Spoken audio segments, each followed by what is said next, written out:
А сега време е да зборуваме за една многу важна и есенцијална тема, кога се жените во прашање, нивните секојдневни битки и се разбира борби во секојдневието. Ке зборуваме за правата на жените во секојдневието, а тоа најдобро можеме да го отсликаме преку разговорот со професор доктор Викторија Трајков, која што е заменик министер за финансии, која што е за европски прашања, но и за професор на Универзитетот Скопје. Викторија, добро утро, ви благодарам на поканата. Да, и зборуваме на вистина многу осетлива тема денес и верувам дека ќе се слуша внимателно и ќе испратиме добри пораки. Постои се уште она насилство врз жените во секоја поле во нашава држава?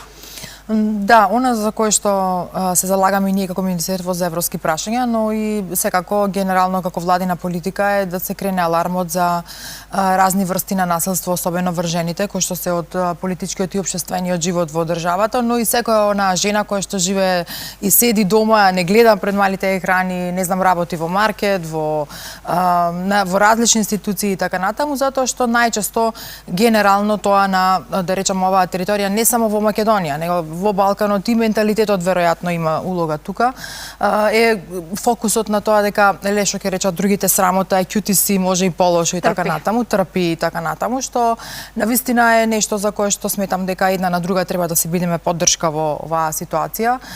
Не затоа што не можеме тоа да го кажеме или затоа што има QTC има нешто малце по уште полошо во кај соседите, но она за кое што навистина сметам дека во моментот е многу важно да го знаеме институционалната борба, затоа и секој од нас да знае дека не е сама во сопствената борба. Така, со оглед на тоа дека имаше новогодишни празници, сите одмаравме, празнувавме, ти велиш преморена сум од премногу состаноци и многу работа. На што бевте фокусирани изминатиот период? Па ние постојано сме во, да речеме, во тој бубањ во кој што нели сме назначени и нормално платени од граѓаните. Навистина имавме голема доверба на последните избори како политичка партија и сметаме дека го даваме максимумот за она да го оправдаме, да оправдаме довербата која што ни ја дале граѓаните пред се. Навистина јас како жена не се штедам во сето тоа и тука нема род жени мажи во работата.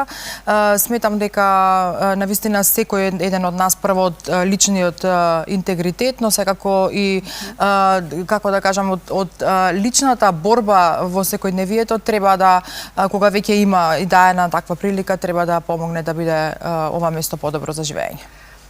Се поприсутна е сајбер безбедноста и сајбер насилството врз понижниот пол, врз жените. Дали имаме некои статистики, како државата има ли механизми за справување со истото? Да, најчесто, тоа и на почетокот на разговорот го кажав, најчесто жените кои што се занимаваат со јавна работа, без разлика од тоа дали е од политика или општествен живот, навистина се цел на, ајде да кажеме, тој сајбер напад. Што всушност значи тоа? Тоа е, вака народски кажано, вреѓање на женскиот пол на социјални мрежи и обезличување на, да кажам, на таа една женска фигура која што се нафатила на јавна работа. Навистина е многу лошо и генерално тоа доаѓа од еден центар или од повеќе центри, но со иста матрица. Некој го смислил тоа да го направи, така што веројатно тука помогнала и artificial intelligence или таа интелигенција која што во моментот се користи доста во светот, која што навистина од една страна носи многу бенефити, но од друга страна има и негативни работи, особено во општества кои што не се доволно развиени. Се прават разни монтажи, се пишува се и се што и веројатно најчесто тоа се ботови кои што ги користат, да речам, како дел од политичкиот маркетинг или политичка стратегија која што имаат одредени политички ентитети во нашата држава. Лично сум била доста мета на такви напади. Тоа сакам следно да прашам. Да. Вие имате клучна улога и во општеството и јавна личност. Како се носите со тој притисок и можеби Лично сум била доста изложена на такви напади, особено од, да речам, спротивниот табор и генерално со помош на институциите тоа веќе од прилика се расчистуваат ситуациите. Јас искрено го употребив правниот механизам и сметам дека и понатаму ќе истерам таа борба не лично само заради себе, туку и за секоја онаа жена која што е навистина таргетирана да биде навредувана по социјалните медиуми и се она кое што ќе го добиеме како крајот, како круната на таа борба, ќе планирам да го донирам во центрите за жени со семејно насилство и сметам дека само така можеме да ја преку правен механизам можеме да ја добиеме таа борба. Навистина има правен механизам, има и правна регулатива како се тоа да го направиме. Не велам дека е доволна, сметам дека се уште не сме доволно развиени во тој домен и дека треба уште многу да работиме на таа тематика и затоа со помош на институциите, наши државни, но и со меѓународната заедница интензивно работиме периодов на развој на регулативата, но и подкрепање на свесноста на луѓето кои што седат дома, нема што да прават, изиграваат тастери јунаци. Така што да видиме, еве ако веќе имаш толку голема храброст да напишеш се и се што за таа жена на интернет, тогаш повели пред истражните органи, односно пред судот, пред лицето на правдата, истото тоа да го кажеш и да го повториш, па да видиме реперкусиите, дали сме ние во право како жени или тој кој што седи дома и едноставно еве нема што да прави. Имате некои резултати, статистики, колку од тие што се пријавени си го добиле заслуженото? Според она кое што го истражував претходно, пред да направиме една голема конференција заедно со канцеларијата на UN Women од Скопје, видов дека една од 3 жени најчесто е жртва на сајбер напад, односно на сајбер насилство. Тоа значи дека е навредувана по социјалните мрежи заради разни работи, изглед, професија, не знам, облека и така натаму, кое што навистина е фрапантно, затоа што секоја жена и не го доживува тоа на ист начин. Веројатно е тука и карактерот во прашање, веројатно и самата намера да бидеш дел од тој јавен живот и веројатно и затоа и жените се повлекуваат самите во себе и не сакаат да учествуваат во јавните политики на јавна сцена. Но истото тоа се случува и со оние жени кои што не се на јавен таргет, односно не се со јавни функции и затоа заедно со канцеларијата на Обединети нации на баш фокусирана која што со работата на жените, направивме една доста успешна конференција на крајот на декември месец, каде што навистина не само што испративме пораки, туку и врз основа на целокупно годишно истражување од нивна страна, свативме дека има многу работи на кои што ние пред се треба да работиме, а тоа е свесноста на самите граѓани дека не само што ние ќе се прочитаме на социјални мрежи кој што како кажал за нас, туку и како тоа психолошки влијае врз секоја жена во понатамошниот живот. Така, која порака би ја испратиле до сите жени, мајки во нашава земја, кои ќе се почувствуваат како жртви на семејно или пак можеби на сајбер насилство? Секое насилство е насилство и апсолутно немам како се вика, немам извинување за тоа што се прави и навистина е тешка катастрофа која што ни се случува во секојдневното живење. Дали треба да молчи или дали треба да се врати? Мојата клучна порака е пред секоја жена која што живее кај нас да знае дека не е сама. Тоа е нешто за кое што навистина и јас како, ајде да кажам, дел од политичкиот живот, но и како професор и ги учам и студентите, но и секој со оне кој што разговараме да знае дека не е сама, дека може да се обрати до институциите, до разните центри за насилство, но исто така има и правна регулатива преку која што може да се апсолутно соочи лицето со правдата кога го прави тоа сајбер насилство. Од друга страна, многу е важно да се знае дека клучен фактор во нашата држава не е само самосвесноста, туку и намерата. Затоа таа намера кога веќе се прави, значи се прави свесно и сметам дека секоја една од нас треба да знае дека во борбата не е сама и дека тоа е клучот на понатамошниот успех да се бориме против тоа. Така. Како професор и многу добро нели ги познавате статистиките на насилството, велите насилство е насилство без оглед од каков тип е. Каква е ситуацијата кај нас кога е семејното насилство во прашање? Па, по секојдневните вести кои што ги читаме, за жал, навистина, скоро секој втор ден имаме тема за семејно насилство, било тоа да е, не знам, во градска или во селска средина, не е важно. Навистина се фрапантни бројките и сметам дека сите заеднички треба да се бориме и да работиме на тоа, не само институциите, туку и невладините организации, секако организациите кои што се занимаваат со женските права и така натаму. Од друга страна, не секогаш се јавува само и од жена маж насилство и обратно. Така што мислам дека во тоа однесување треба навистина заеднички сите да работиме и многу е важно каква порака испраќаме на нашите деца.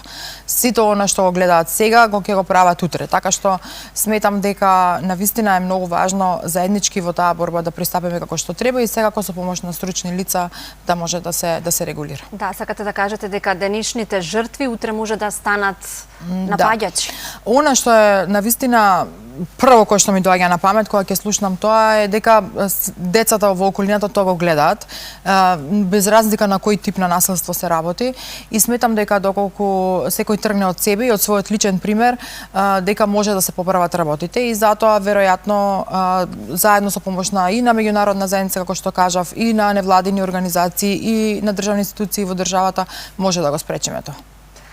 Со оглед на тоа дека имам работено на еден таков проект, навистина можам да кажам дека има семено насилство кое што е во подам.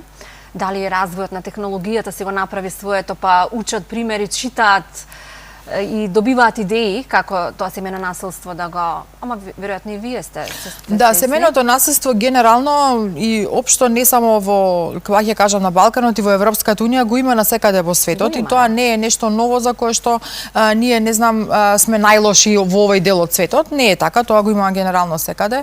Од моето искуство како дипломат претходно, кој што работел во Министерство за надворешни работи, па можел да види различни примери по земјите по светот, навистина го има, но она што е навистина фрапантно во моментот е баш тоа сајбер насилство кој што се случува. Значи тие навреди и се она кој што се пишува по социјални мрежи, тоа е нешто за кое што ние треба да поработиме во моментот, затоа што секоја една од нас е тапет на некој кој што е сврстиран зад тастатура и пишува се и сешто. Така, тоа значи дека жената во било која позиција да се наоѓа не треба да молчи. Точно, тоа е мојата порака, дека не е сама, не треба да молчи и треба подитно да превземе и сопствена иницијатива, во најмала рака да каже на некоја друга жена и така заедно две жени се многу посилни од една и сметам дека со помош на институциите, на невладините организации, на шелтер центрите и така натаму може да дојде до одредено решение. Да, но никогаш велат заради децата морам да Тоа се најчести фрази, тоа се најчести фрази кои што ги слушам и истражувањето кој што го правеше Канцеларијата на Обединетите нации, односно UN Women во Скопје. Најчести оправдувања се што ќе кажат другите, ми е срам, заради децата морам да трпам и така натаму, но пак ја кажам, тоа е веројатно некој балкански менталитет за кој што ние го провлекуваме историски и како викаат наведната глава сабија не ја сече, што апсолутно не се согласувам со тоа, особено кога станува збор во ситуации каде жената е жртва на било какво насилство. Така што мислам дека тоа еднаш секогаш треба да прекине. Веќе сме 21 век каде што жените имаат можност, но секако и општо луѓето имаат можност и да видат убави работи, да работат на себе, да се едуцираат, не само формално, туку и неформално образование, да посетуваат различни курсови, така на курсеви и така натаму и да се фокусираат на својот личен развој. Така, социјалните мрежи, пак ја кажам, си го прават своето. Имав еден пример, ми се јави една девојка преку случаен пријател пред крајот на минатата година и се запознала со момче преку интернет, се сретнуваат и тој уште на првиот состанок ја претепува. Очигледно му биле некои лоши намери. Во моментот кога јас се реков дека треба да пријави во полиција, дека треба да го пријави насилството, таа вели, но ќе слушнат моите родители и тоа ќе биде шок за нив и наоѓаат некој механизам за да го спречат пријавувањето и начин утре повторно да се случи истото. Ние ќе се приклучиме кон европските практики во тој домен и затоа работиме апсолутно посветено на она кое што е европска регулатива да може да ја примениме и тука. Пак ќе кажам, не дека нашиот систем нема, навистина има одлични закони и правилници кои што што се применуваат и треба и понатаму да се применуваат, но треба да се доградуваат, бидејќи како што кажавме, социјалните мрежи се секојдневно во подеми, па и апликациите кои што ги имаме како достапност, да речам, на сите нас на телефоните, особено тие апликации кои што служат за запознавање и така натаму.